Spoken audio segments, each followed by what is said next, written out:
Hello and welcome to another episode from the All About the Balls team.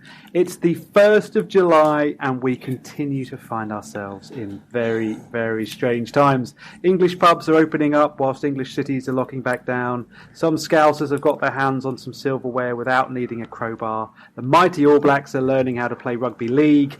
And sports fans all over the world are wondering whether they will ever get to go to a live game again. My name is Ollie, and whilst it's crazy out there in the real world, it is warm and snuggly and safe in here. So get comfy and let me introduce you to three guys who would love to give you a cuddle and chat about sport. Phil, Gareth and Boycey. Gentlemen, how are we all? Good to speak to you again, Oliver. It's a lovely evening. Lovely evening. You join us at a lovely certainly evening. Is. I actually feel quite positive. I feel sport is back. And it's properly back. Cricket is back, or is nearly back, which is the most exciting thing, which means summer's properly here. Crystal Palace are winning and playing brilliantly, if you only count their first game. So yeah, life's good. Mate, you sound positive as well. You sound joyous. You sound full of the joys of I'll get summer. over it. Don't worry. Yeah, mate. You do sound happy. It's actually, you're right. I mean, it's great to have. I was a bit sceptical when the football was coming back, but it is. I have to say, I'm very, very pleased it's all back, and I don't like the fans anyway in football, so I'm quite pleased it's empty. I've thought about that. So, I think there's too much football. I think they should stop it again. It's got a bit too much, hasn't it? It's like the World Cup. I think it's just on all the time. I like it. All the time. I think it's good. it's as you said, Phil, the other day though. There's the games that would normally be tucked away on that 3:00 kickoff. No one's bleeding from the eyes because of that. And also, you got the 3-minute match today. You've now got a full 90 minutes, and people going, you know what the best is? They're blaming the fans. They all blame. They're going, it's because there's no fans, this rubbish game. I don't think it is. I don't really think that. Yeah. But yeah, it's entertaining. What have you... And it happened. It's happened. The league title has been decided. Should we talk about that quickly? Get it over. Rip off the Band-Aid for Gareth. Get it done, and we will never mention it. Are we not doing the Liverpool Champions special? Just a full so hour. I'm away for that. I'm away for that. I've got a holiday to Beirut that I have to shoot off on. So I would rather go on, yeah. I'd rather go to Wuhan province than have a Liverpool special, if that's all right. Get a job as a market seller. It's your lucky night. We've got a surprise for Thank you. Yeah. Two first-class tickets to Wuhan. One way. Yeah, but I did see something. Someone showed me something funny today. Was something's going on. Liverpool have won the league. They don't have to work and they're getting paid for it. There's a Scouser somewhere with a magic bottle that he's rubbing. He's got one wish left to use. Which I thought summed up the whole situation. The whole feeling in Manchester. Yeah. Well, just the rest of the world, really. Well, all on the south coast. Yeah. I'm no Liverpool fan, but for a bit of balance, I'm really pleased that they've won it. They were the best team by so far, and it would have been.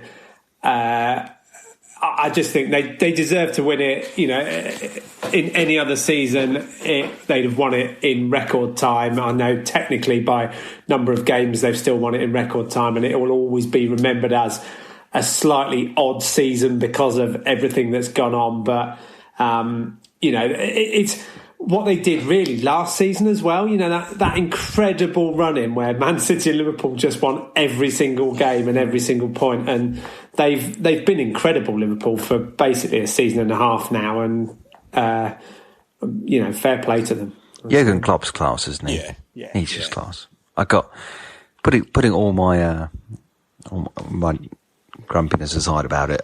You're right, Village. They were without a doubt the best side of the season, and without a doubt, I think Klopp's the most likeable, best manager ever to manage Liverpool.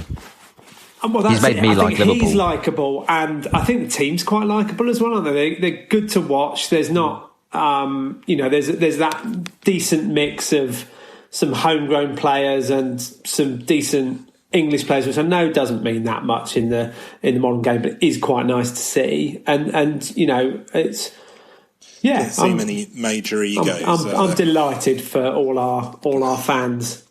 I'd like Van Dijk to cock up once, though. Honestly, the bloke, he's just a robot. It's just so frustrating. And he looks like he's so slow and he's always in the right place. Very annoying. I think what I was exactly the same. I thought, good, they're a likeable team. They deserve to win by an absolute mile. And I thought it was quite fitting the way they won it, not playing Man City losing. That kind of summed up the season, really, is that in that they didn't have to play, they were just coasting it. But I remembered as soon as they won it why I didn't want them to win it, which was all the Liverpool fans just singing about it. It was unbearable. No class. Huh? Do you think Liverpool fans are any worse than any other fans, though? Probably not. No. They're a bit loud. If you hadn't won for 30 years... that's the thing. Yeah, but you say that. Did the Man City fans go and do that? They hadn't won it, 34 years or whatever the number was? Ridiculous. United didn't go like that when they won the Premier League the first time and go mental. They probably did, didn't they? Hang on. Google it. I think there's a bit of hope coming through in some of these messages. I appreciate. It was a bit of a fall from grace, wasn't it? Through the 70s and 80s, they had that extraordinary period where they were the number one team, like United were in the 90s and 2000s. And if it's another 23 years before Man United win the league again, I suspect in whatever that is, 2043, you'll hear quite a lot of crowing from United fans in that at that time. So more terrifying, I'll be 60 years old. That's what's more serious. If you said to me now, the next time you win the league, I'll be 60. That is terrifying in itself. Yeah. Is that right? Yeah, it would be 60. It's that, but you're right. I think I'm just being bitter. Are they more likeable because they bought well? They haven't really. I know Van Dijk and Alisson are both 70 million plus players, which is they've spent a hell of a lot to get there, but their forward line's not been massively expensive as it's. Salah was 30. What did they buy Mane for? About 20 or 30. That's a steal, isn't it? They've also sold quite a lot, haven't they? They like in like a net position. They actually haven't spent a whole bucket. I mean, they got 130 million for Coutinho, who's money well spent. Barcelona. Another one in the old tick list, I think. Well done. And they sold Suarez. Yeah, Suarez. They got 80 million for him, did they? Is it 80 million? Yeah. At the time was a lot of money. Benteke, they got 28. Is the money at the top of the league now? To win the league, is the whole idea of spending well or spending, is that just a bit of a red herring anyway? Because it is impossible to win the league without spending absolutely loads. Like Leicester was a massive fairy tale and everyone loved it and it was brilliant, but they still spent hundreds of millions of pounds on that squad. It wasn't this fairy tale that somehow this team came out of nowhere and had done it on a load of academy players or anything. They spent shitloads of money, maybe not as much as Manchester City or Chelsea spent to win the league, but it's all relative, isn't it? You can't do it on a shoestring. You've got to spend money. Leicester was a freak season, really. An outlier. I think Mahrez was 500,000. But they got Mahrez for, which is ridiculous. But they spent millions on lots of other players in that team. So I agree they had some players that then went on to be sold, but it isn't.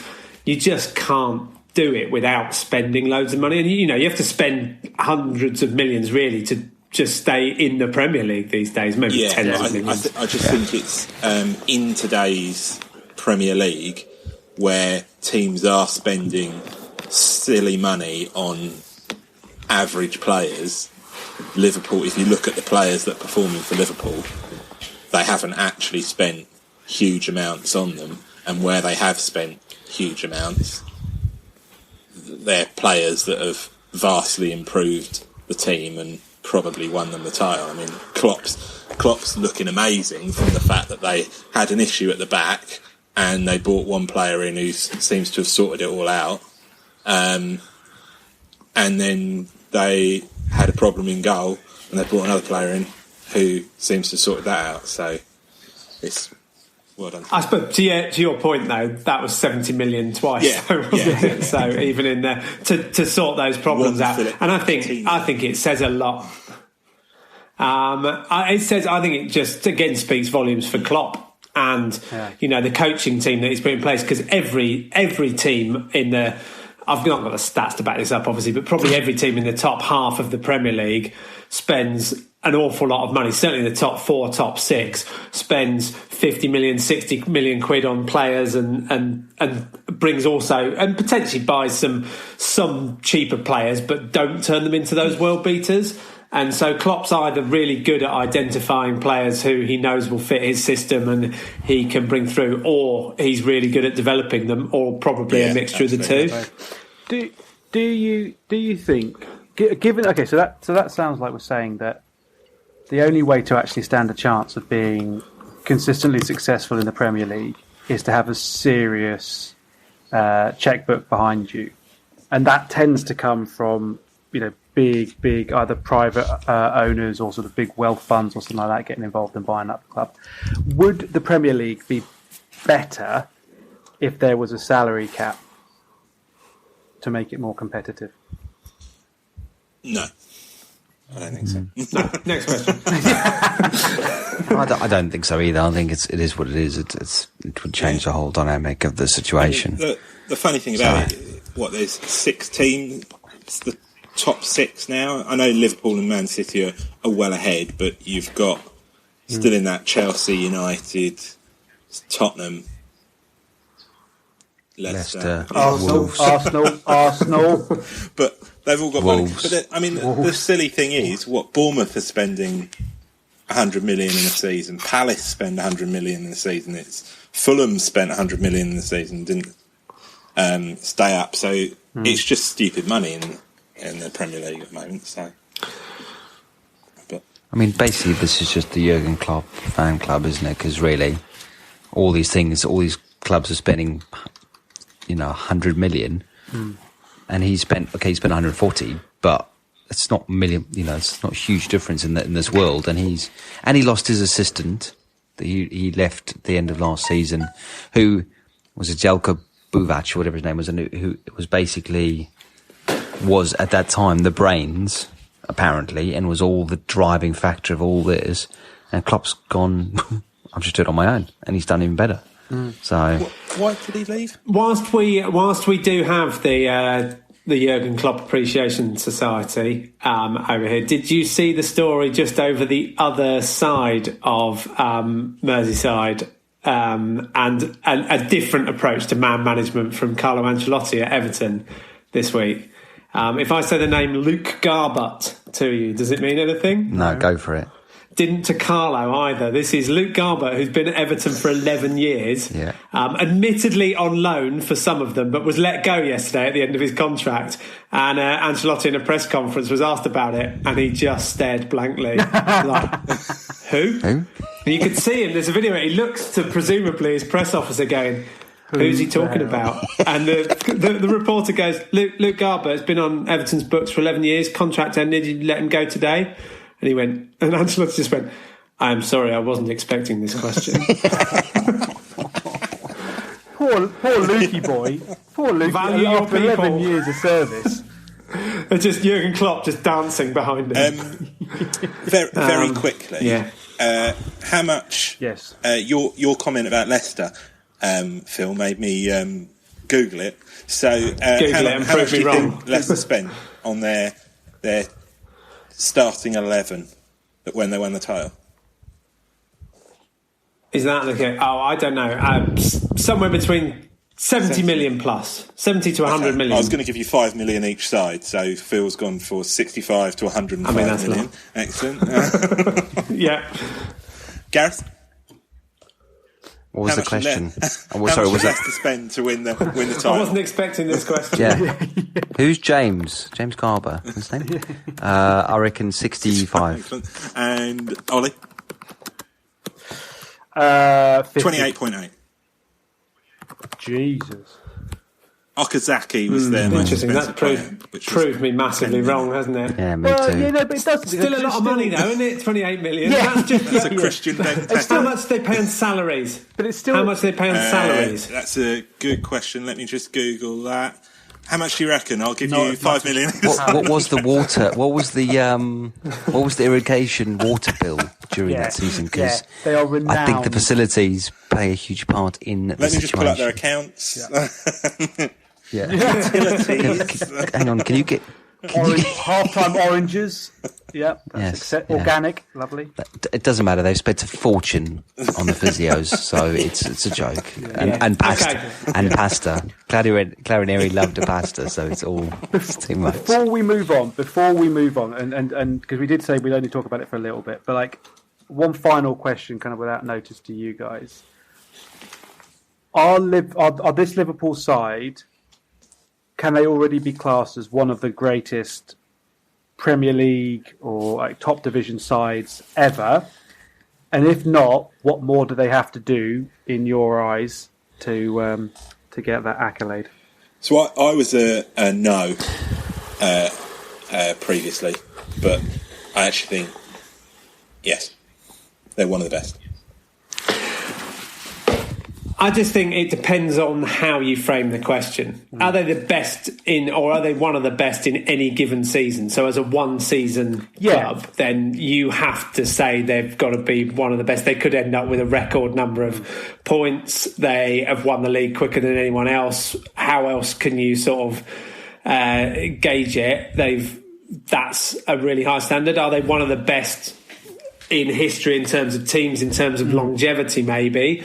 They probably wouldn't necessarily compare to some of, yet at least, to some of those great Man United teams that won, a couple of titles in a row or 3 and 4 seasons, and probably some of the Liverpool teams from the late 70s, early 80s in terms of the number of European Cups and leagues they won. So, I guess it depends on. Are they as good as Leicester?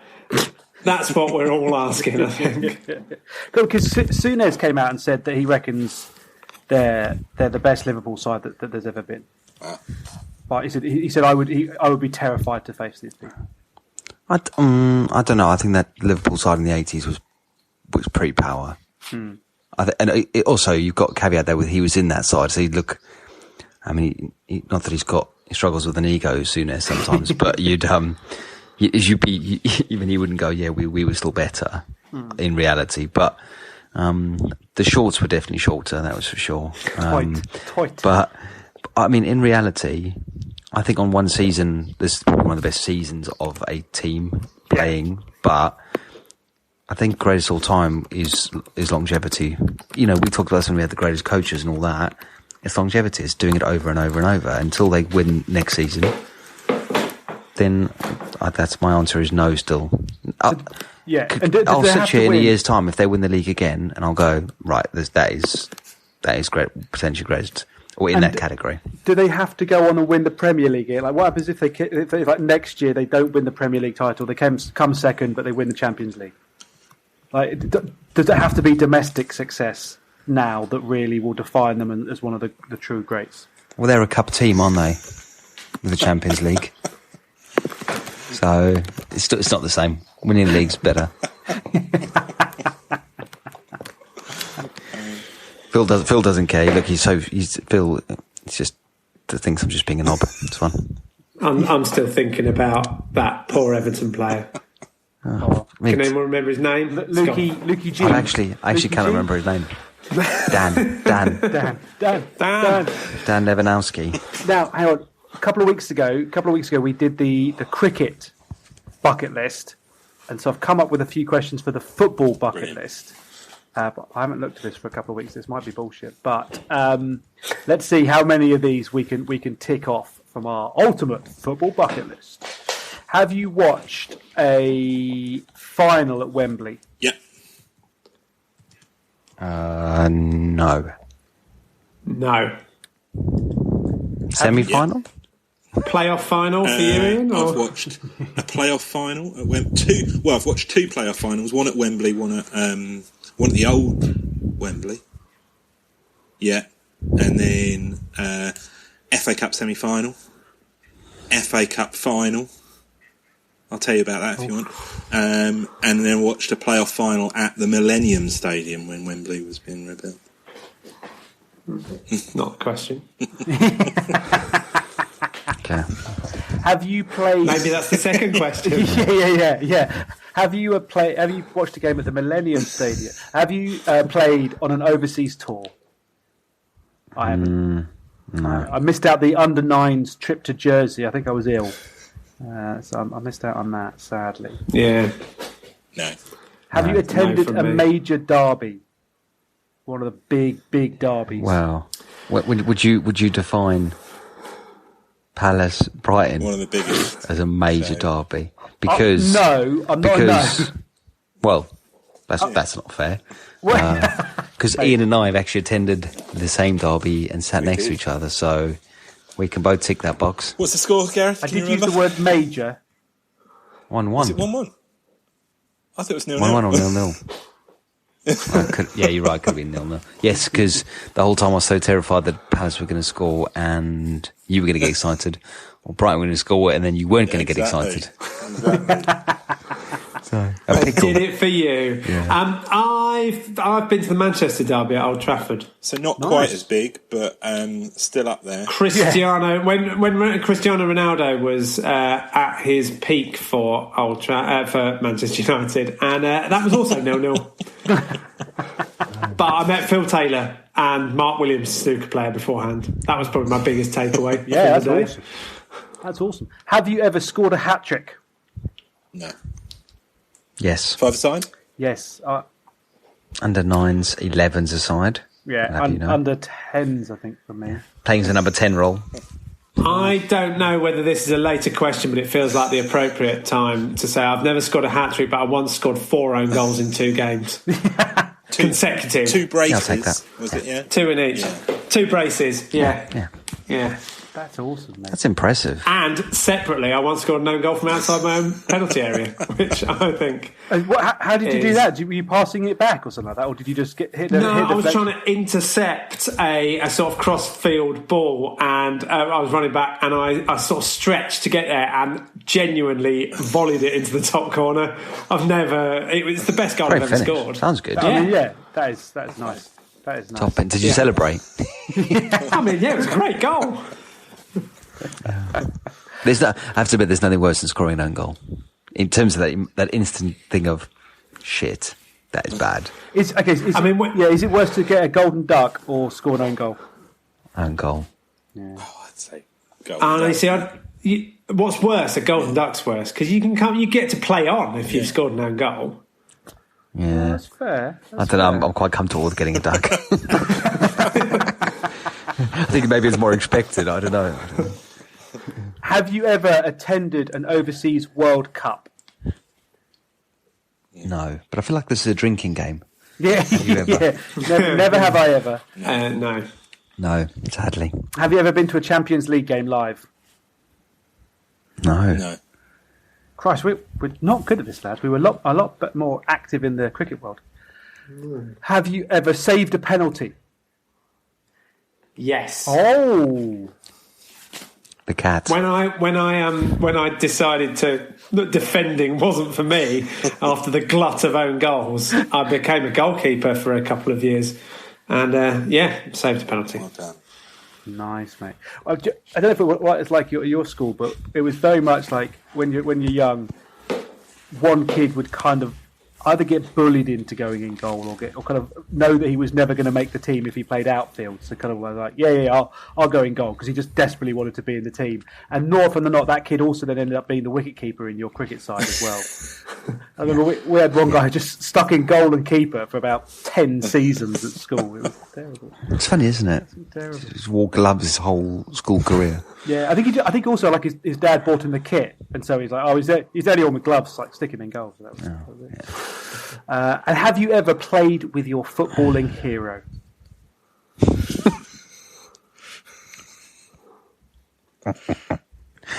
Not like that. Sorry. Not like that. That's not. I mean, why would you even take it that direction? Have you ever? Sometimes it's not the question; it's how you ask it. Have you ever not noshed off Pele? Like, I mean, that's not what we were driving at. Oh, that escalates extremely quickly. I think what we've interestingly, it's his Viagra promotion. Mate, we need advertisers. We need advertisers for this show. Yeah. The beer doesn't buy itself. No. So what we've learned there is that I think whilst as a group, you lads definitely know a lot more about football, but we haven't done that much in football. I mean, I think I've proved I don't know a huge amount about football today. Thanks Gareth and Boycey, you guys are both football. I've realised I just talk confidently. Doesn't mean I know about it. It's the key to life, mate. I mean, it's basically I built a career on that. So. Yeah. Trying to think what the pinnacle is, and yeah, you're right. I haven't set the bar very high. Okay, but that's fine. We've got what we can develop on this. That's fine. Yeah, it's true. You come to All About the Balls 2027. We'll have a great bucket list. I am. Whilst we're talking about this, I don't normally interrupt Pod Talk to discuss an email that's just come in. But Ian, I think your dream job's just popped into my emails. I've just had an email from LinkedIn that the subject is Crystal Palace Football Club is looking for a head of ticketing. Mate, given your love of Crystal Palace and your history of working in ticket offices, this is. Imagine if you got that job after we announced it. We revealed it live on the pod. Ian, send us your CV. We'll apply. Could you just send me the job ad? Yes. That's easier. No, because I don't trust you'll do it. And we need the tickets for the thing. So I'll write you an excellent. I'll say it confidently, but I'll write you an excellent covering letter. Yeah. I work in recruitment, so I mean, anyone who hears that sends me their CV and says, "Can you have a look at it?" And I'm horrendous at English. I don't know what the point of that is. Interesting that they're recruiting at the moment for a head of ticketing when you're not allowed to buy tickets for any matches. I would love it if the bloke got sacked because ticket sales dropped. And they haven't realised the correlation. They've gone, mate, your performance has been poor. You're being managed out. I'm sorry, Johnny, but this just isn't acceptable. You've only sold 17 cardboard faces in the last 3 weeks. I don't understand why. Just think what you can call upon in your interview with all the conversations we've had about blow-up sex dolls and cardboard cutouts and this is just an idea. Toys. It's just an idea. Creative space. For Ian's dream job, basically. Let's do it. It was just this blue box outside thinking or whatever it's called, and you just whack it in there. I mean, strength, sex dolls, cardboard faces, cuddly toys. What we should do is we should buy a shed load of cardboard cutouts in the Crystal Palace stands and just put Ian's CV on all of them. Yeah, do it. It's like headline little quotes. I think it will. Inspired leadership. Tell you what, if you can get me that job, I'll make sure that the first pod we record after I've got the job is from Selhurst Park. Imagine. Mate. I'm not being funny. I'm very happy to pretend to be Boycey and actually go along. As much as I love that you think you're not. It's not the chairman of Palace that you're applying for. You're the ticketing officer, the head of ticketing. Oh, I can get some seats. We can sit in the stands. I thought you meant sneak us into the ticket office. Just behind some computer. It's basically the same as normal. I'm just in a weird place in Sellers Ticket Park. office is next to Sainsbury's at Sellers Park, so... He already knows this is made for you. You can go get a meal deal from Sainsbury's, crack back, we're in. So... which actually is probably one of the worst meal deals of all the supermarkets, just saying. I'm just going to say that. Really? Send me the link, Phil, and I'll apply. Is it not good? Hey, get in there. Done. Hey, Go. Ian, put it out to the universe. Exactly. You never know what happens. Exactly. Parish might see your CV and go, do you know what we do need? A An assistant chairman. Assistant to the chairman, sorry. Yeah. Under weaknesses, you put eczema. Yeah. Great, all our partridge knowledge there. So, Nice. Okay, can we talk about cricket? Let's talk about cricket. We've ripped the band-aid. There's no off there. segue. No Let's segue. move on. Seamless as always. It is cricket. Cricket is back. The bubble has been set. England and the West Indies are safely ensconced in their various bubbles, except for Phil Simmons, who I think broke the bubble because he went to a funeral or something. But Test match number 1 kicks off next week. We have done some amazing research. We've divided and conquered. We've each taken either a batting or bowling section of one of the teams, so we can talk it through now and maybe give a little bit of guidance to our listeners about who to be looking out for. Should we start with England? Well, why don't we throw the coin up in the air? Right, I've got a coin. Got a coin. And whoever wins, Boycey, you can captain England. Village, you're on the selector on that team, so you can't captain. Ollie, you can captain. Throw it up in the air.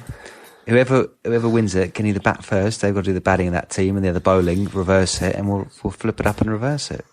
All right. You guys are England, so you're the home team. So Yeah. Phil, you call. I'll toss. You call in the air. Tails, please. Cock or ball? Zip. It is heads.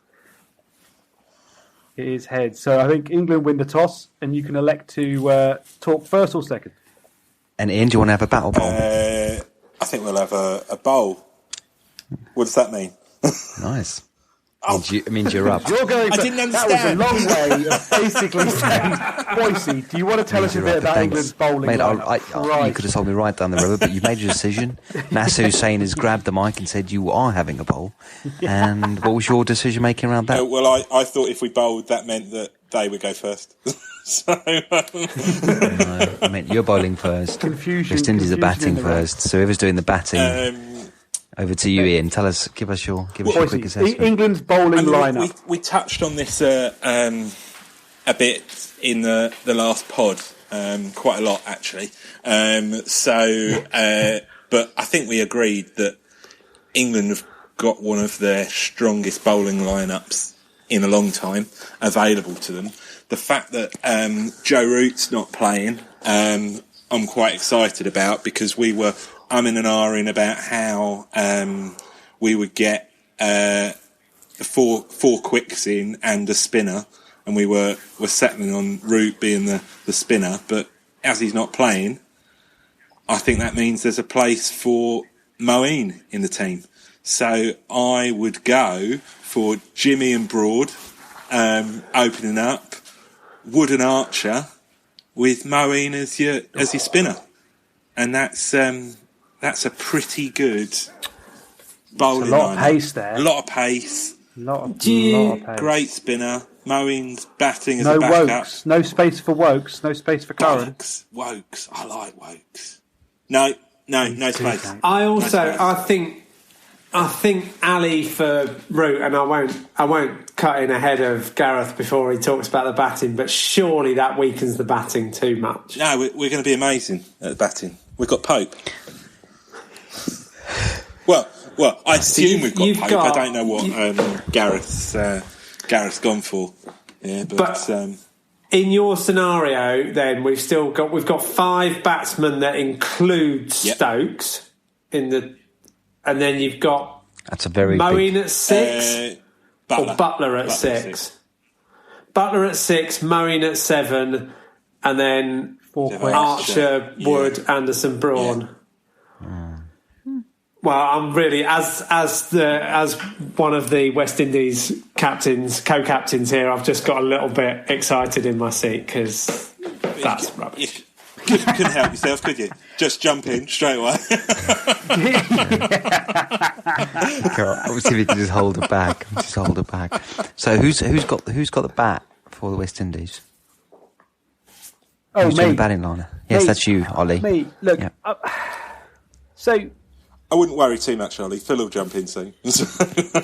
Yeah.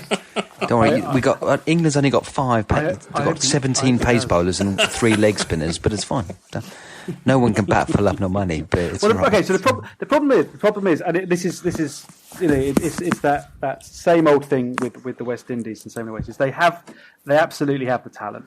Sadly, Darren Bravo isn't touring. I think there's 3 players who decided, was it Hetmeyer, Bravo, and Chemo Paul all decided to not tour because of scared of a little bit of Miley, and they are definitely going to miss Bravo without a doubt.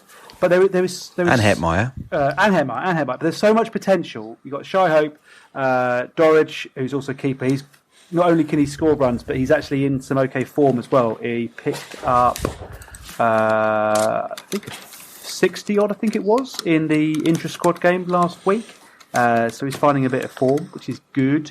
You've also got one to watch is Shamrock Brooks. Now, he made his first century back in November. It was against Afghanistan, but still, you still got to get the runs. And he's also got some runs in the intra-squad game last week as well, so he'll probably come in at 3. So there is, without a doubt, with like Braithwaite opening, Brooks in at 3, Shy Hope as well, there is absolutely potential within the lineup. The problem is there isn't a truly scary batsman, I don't think, within that group, and I don't think like a Freddie Krueger. There isn't a Wolverine with like scary claws and things like that. And there's not. It's a very. It's kind of like England's batting lineup before the South Africa tour last year. Like collapses are far too common.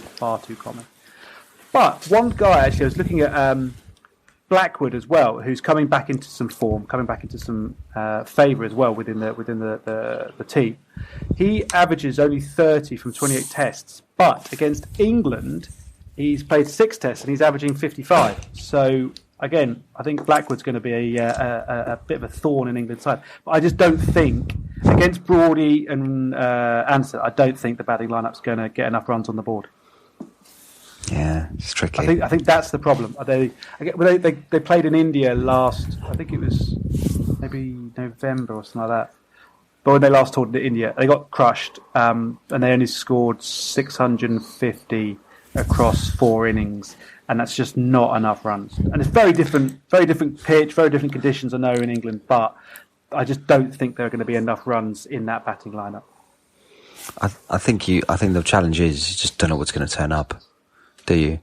They could do in theory what they did when they were here last time, and in the West Indies, where if they do, when Shy Hope's got bags of talent, and when he turns up, he does change the dynamic, and actually probably he is your Freddie Krueger if he's there. But you just don't know with them. Even Jason Alder, you can't pick what's going to happen with him. That's always, but that's not uncommon with. And he's carrying, with West Indies, apparently Holder's carrying a niggle as well. He's hurt his ankle or something like that. So I think he'll play, but they're a bit concerned about it. Especially against such a strong England bowling lineup as well. It's got such depth. We didn't even talk about that. If you're going to if you're just going to go, that's the thing. So with your 4 pace and Stokes, there's not much variation there. No. I mean, Butler might even get bowled. Yeah. We've got Ali. Yeah. He's got Moen. Sure, sorry, I forgot about that. But, I mean, if Ali walks on, do you think? I mean, Shy Hope his eyes are going to light up. So I don't know. We'll see. I mean, it's 180 Test wickets. Moen Ali, brilliant. Yeah, I mean, I think it's tricky, but we just don't know what's going to turn up. And I think this sums it up. Because I was looking at the batting. Obviously, I was given the batting of England to talk about. My worry is the suggested top 4 it looks like Rory, Rory Burns for captain, Burns. Who I still think should be captain of this anyway, even though he's like 17th in the pecking order behind every other pace bowler who can play. I think Rory Burns, but the chat is Burns, Sibley, Crawley, Denley. That's what the most likely top four is, right? That in stats wise terrifies me, because across those four they've had 39 test matches at an average of 32 across them. But the bigger issue for me is they've had 300s across the four of them in 78 innings. Yeah. Now, a lot of those must be Denley, though. Crawley and Sibley have both only played a couple of tests, haven't they? And Burns' record is actually decent compared to who we've had for a while. Yeah, but Denley's probably the one there. But then, isn't there this stat about Denley? He's faced 100 balls in an innings more in the last 10 years or so, more than anyone else. And actually the job he does, even though he so regularly gets to 30 off 70 or 80 balls, and that's his sort of average, is something like 30 off 70 something balls, and there's actually something about, whilst he hasn't gone on to make the big scores, that he has actually taken a little bit of time out of the game. And I think that with England's, regardless, if you look at the top four, does have a bit of a, as you say, it does feel a little bit flimsy. But then 5, 6, 7 is potentially Stokes, Pope and Butler, maybe Murray in there somewhere as well. That's a really exciting. I'd have Mo at 8. I'm all right with it. I'd pick him. Oh, that's good. My worry is, I agree with you, Philage, that you're right, and there's a handful of games between Crawley and Sibley, but I don't know, I think if you're batting top four in international cricket and you've got a 4% conversion rate of hundreds to innings, it's not good enough. Yeah, sorry. That is low. Who would you pick then? Great question. Moeen Ali. With Root not available. Moeen Ali. Bat him at 3. Can the answer, I mean, that's worked excellently. Can I just say the answer to everything is going to be Ali for the next 10 minutes for me? I don't know, but I suppose I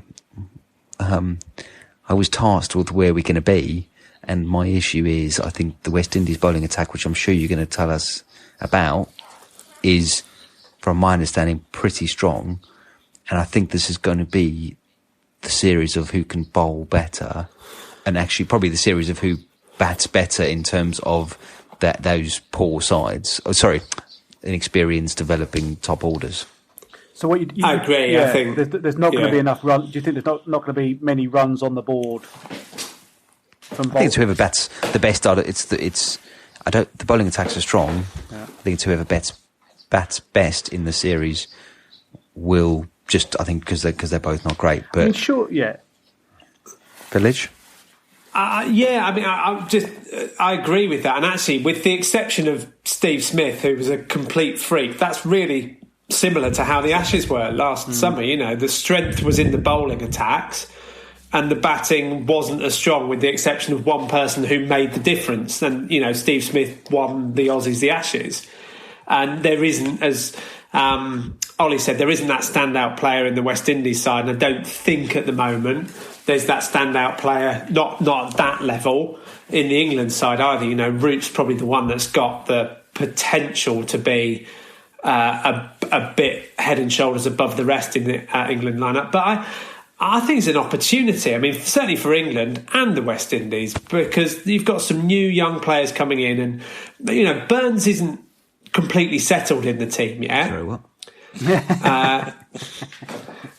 I really like him. I think he's the best we've had for a long time. But and there's a real sort of excitement about the fact that you could form a top three around Burns, Crawley and Sibley for quite some time.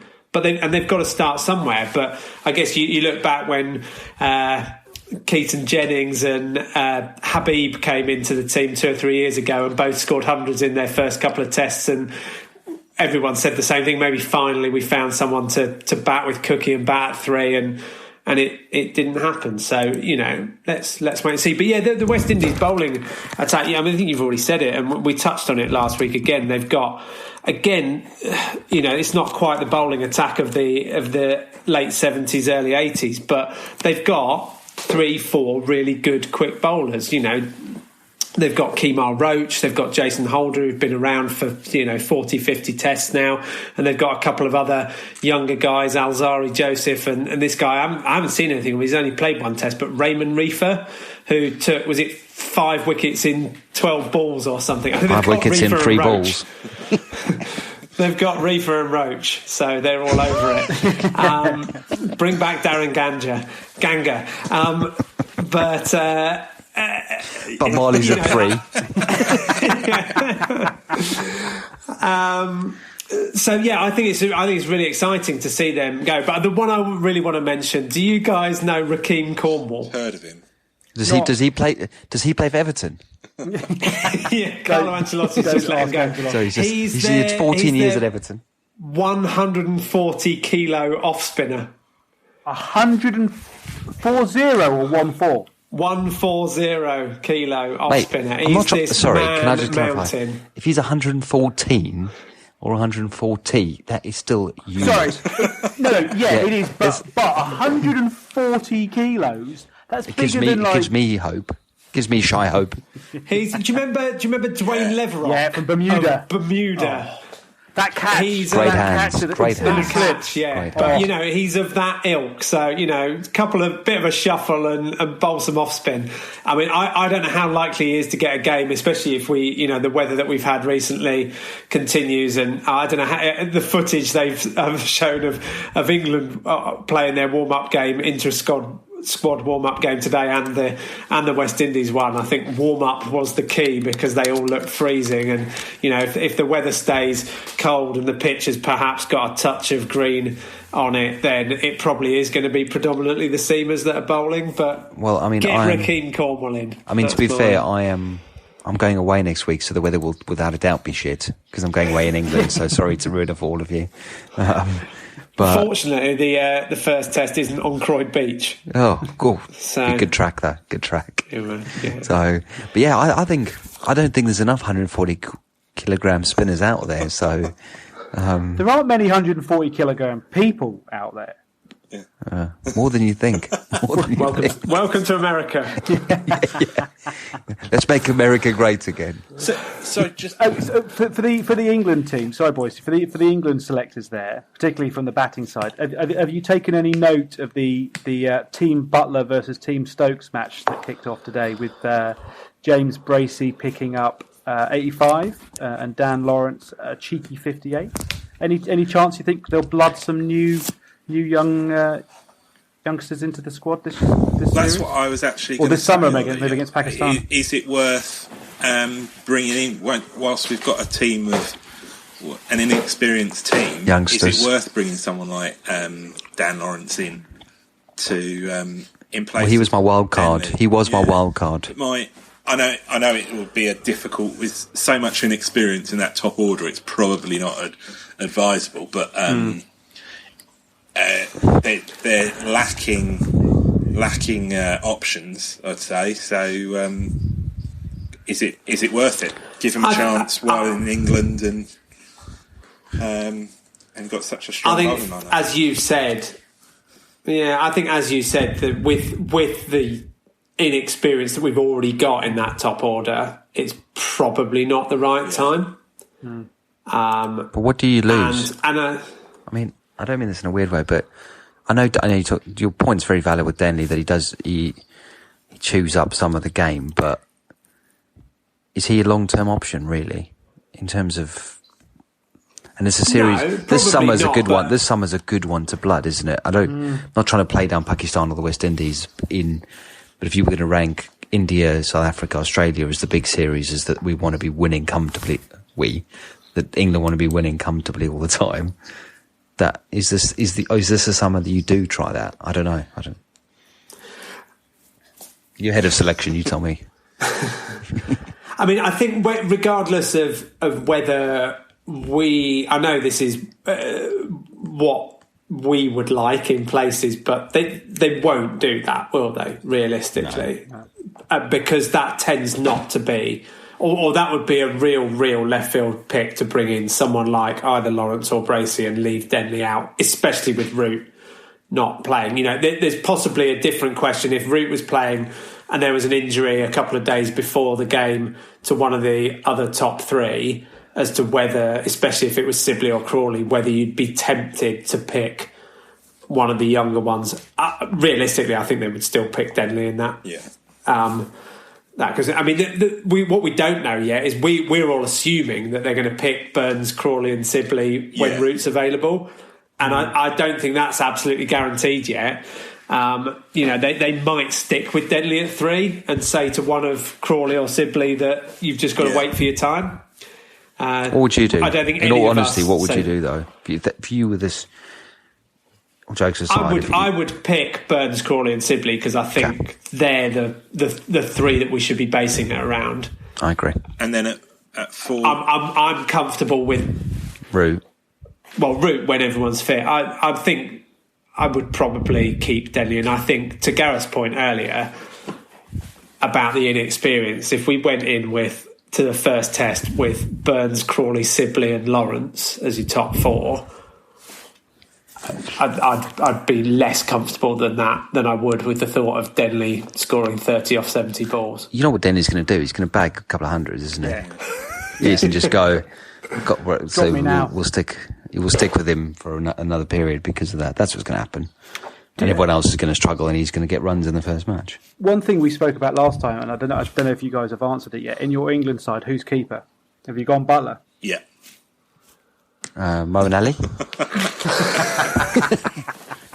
So what was the question? Bracey's a keeper as well, isn't he? He is, yeah. The guy's got the runs today. Keepers. There's 4 keepers in the 17 development bowlers, squad. Yeah, all in the starting 11. So you think Butler gets the summer? I think Butler will get the summer. Should he though? Because I don't think he should. I think Folkes deserves a shot. I think what we spoke about a couple of weeks back were actually. I don't understand why you got to stop. Probably with the depth of squad that England have got, you do start picking based on where you're playing, what the opposition is, as opposed to he's our keeper no matter what. And we've spoken about this. Folkes is fantastic in the subcontinent. Keaton Jennings would be probably in the squad and potentially play in the subcontinent. In England, I'd play Butler. Yeah. I think that strategy makes a good idea. That actually, you build a big enough squad, still not huge, but like you have a big enough squad so that you can actually have that flexibility of like, well, okay, what are the conditions? What's the position within the series and the opposition and things like that, and you actually make a decision there. But I think. Well, then maybe I think then maybe they need to come up with a way in which I think because you can't then hope Folkes stays in form and things like that, and wait until the winter tours for him then to step up when they go to the subcontinent. It's part of his gig, though, isn't it? You know, part of Project Restart. I think we should have 6 substitutes. Just bring them all in and just do that. Phil, you obviously disagreed with the bowling attack. So are you dropping Archer and bringing in who are you bringing in his place? Or? No, the only thing, I said last week that I would play, or whatever it was, that all 4 quicks, and it was you guys that pointed out needing a spinner. So I think it's a really difficult one, but I just think playing the 4 quicks plus Moeen and obviously Stokes, I think leaves you a batsman short. Yeah. So who are you especially with the side? One of Wood and Archer, I would play. And which one? Archer. I'd play Archer. I'd pick Archer first up, but I would also base it on assuming they've both been injured since, and so I think I'd be interested to see how they both come through this next sort of few days that they're playing this warm-up game. So I'd have Archer, Anderson, Broad, and a spinner, and I love Mo, so I'm happy to have Mo in. Bairstow is your extra batsman. I'm bringing in Robin Smith as my extra batsman. The judge. Be still my beating heart. I like it. Bring him in. I think We've talked about it. I just did my side. It's the extra batsman. You're replacing Root with Moeen, aren't you? Yeah. I'm saying it's Denley. Oh, I'm more excited about. I think if you had to your point, I think if you had a Cook and a Root, you'd go, okay, fine. There's a bit more stability. When you got, as much as we all know how much I love Rory Burns, when he's your first on the team sheet of those four right now, I think that's worrying. Yeah. And I think you can't. I think the problem is as well in that team of yours, Stokes bats at 4, I guess, and Pope at 5.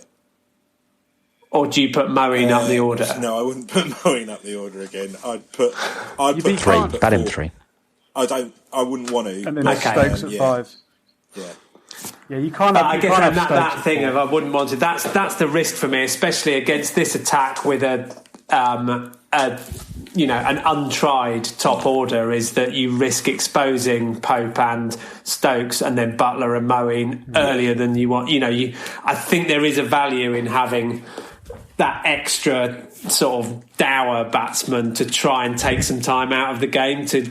England's strength, and over a number of years now, when Bairstow was in form, and now with Pope, is that sort of slightly more dashing middle order, isn't it? Or just a middle order that can destroy teams. Yeah. And if you do get a place, if Ali plays instead of one of the 4 quicks, your 5, 6, 7, 8 being Stokes, Pope, Butler, Ali is just phenomenal.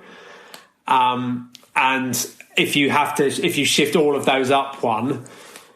I just think, especially, no one's played cricket for 4 months either. We don't really know how this is going to go, do we? You could see either of these teams being 20 for 3 on the first morning. Okay, yeah. So with that in mind, then, I want a prediction from each of you about the first test. I'll go. I think England will win it in 4 days quite convincingly. I don't think it's going to be a high scoring game, but I think England will win it convincingly. Assuming they go with my bowling. Not with that bowling attack. Yeah, you finished in 77 overs, I think, on day one. Yeah, I can't see much past that. I think it's that would feel like the most likely outcome, wouldn't it?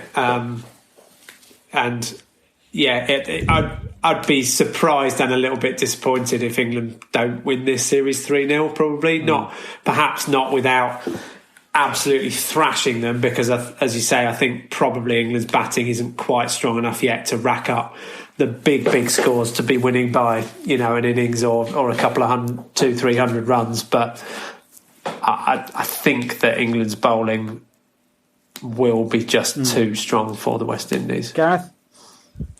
Yeah, I think the same. I think England will win 4 days, and like I say, I think it's I'm not trying to just.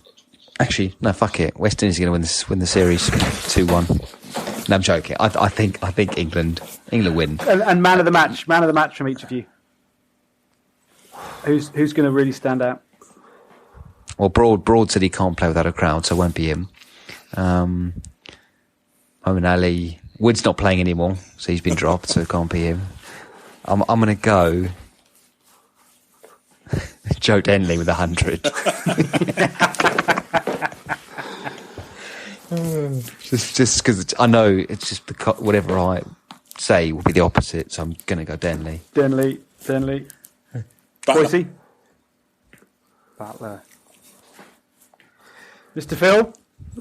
I feel slightly more, but I'm going to say Jimmy. No, I think Jimmy's going to nip it around. If we're saying it's going to be a bowler's test, I'm impressed that we've got with 2 batsmen so far. That's why it's going to be the options. Yeah, well, exactly, because that one test match, sorry, that 100, Denny's maiden 100 is going to get them to 200 all out, and then it's going to win the game from there. Hey, never forget he top scored with a magnificent 12 in the 67 all out at Headingley. Without him, Without those 12 runs, we'd have had to wait another 2 balls for Stokes to smash it. I mean, you do the maths, so.